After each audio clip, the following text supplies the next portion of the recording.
So varicose వెయిన్స్కి మీకు అందరికీ తెలిసిందే ఓపెన్ సర్జరీ ఐడియా ఉంది, లేజర్ సర్జరీ ఐడియా ఉంది. లేజర్ కూడా మనకు అవైలబుల్గా ఉంది. సో లేజర్ చేయడం వల్ల ఏంటంటే ఇక్కడ మనం పంక్చర్ చేసేసి ఇట్లా రక్తనాళం మొత్తాన్ని కాల్చుకుంటూ వచ్చేసేస్తాం అన్నట్టు.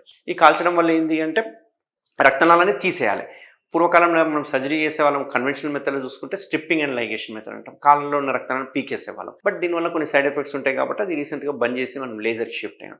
లేజర్లు ఏం చేస్తామంటే ఇక్కడ నుంచి రక్తనాళాన్ని మొత్తాన్ని కాల్చేస్తుంటాం అన్నట్టు. పీకడం వల్ల కాల్చేస్తాం అన్నట్టు.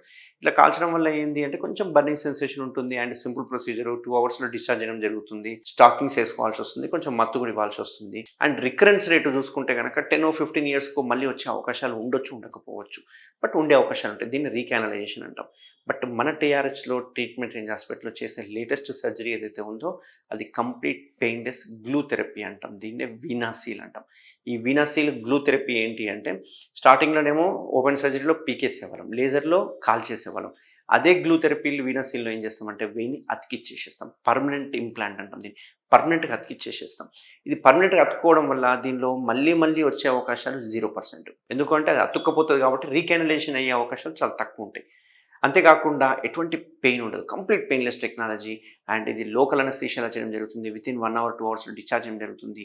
ఎటువంటి స్టాకింగ్స్ అవసరం ఉండదు, రికరెన్స్ రేట్ ఉండదు. కంప్లీట్ జీరో పెయిన్ టెక్నాలజీ అన్నట్టు. సో దీనివల్ల అడ్వాంటేజ్ ఏంటంటే మనం స్టాకింగ్స్ వేసుకోము కాబట్టి ఎటువంటి కేర్ తీసుకోవాల్సిన అవసరం లేదు. వాళ్ళు యథావిధిగా నడుచుకుంటూ వెళ్ళిపోవచ్చు. ఇమీడియట్గా ఆఫీస్లో కూడా వెళ్ళిపోవచ్చు. ఎటువంటి బెడ్ రెస్ట్ అవసరం లేదు. ఎటువంటి కోత కుట్లు లేవు కాబట్టి ఎటువంటి పథ్యం అవసరం లేదు, ఎటువంటి డ్రెస్సింగ్స్ అవసరం లేదు. అండ్ జీరో పెయిన్ అన్నట్టు. ఇది ఇంత చుక్క బ్లీడింగ్ కూడా రాదన్నట్టు. అండ్ పేషెంట్ కూడా ఇమీడియట్గా డిశ్చార్జ్ చేయడం జరుగుతుంది. సో ఎవరికైనా వారికోస్ వెయిన్స్ ఉంటే ఒకవేళ గ్లూ థెరపీ కావాలంటే కనుక ఖచ్చితంగా నేను కన్సల్ట్ అవ్వండి. నేను ట్రీట్మెంట్ రేంజ్ హాస్పిటల్ అవైలబుల్ ఉంటాను. సో గ్లూ థెరపీ ఆర్ వీనాసీల్ చేయడం వల్ల దీన్ని కంప్లీట్గా వారికోస్ వెయిన్స్ని మనము క్యూర్ చేసుకోవచ్చు. Thank you very much.